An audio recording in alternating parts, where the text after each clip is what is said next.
प्रकरण अत्यंत गंभीर आहे।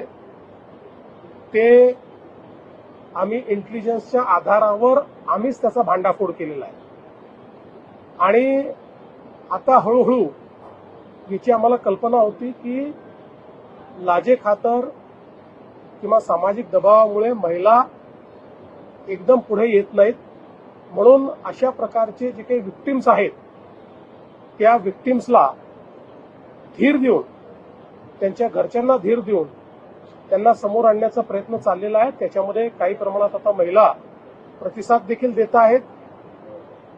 या संपूर्ण प्रकरणाची अत्यंत वरिष्ठ स्तरावर मॉनिटरिंग होते आहे।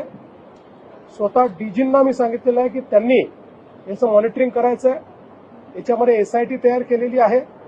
नाशिक सीपी आणि एसआयटी मिळून या ठिकाणी हे काम पूर्ण करत आहेत आणि मला असं वाटतं की या संदर्भात कुठल्याही परिस्थितीत कोणालाही स्पेअर केलं जाणार नाही।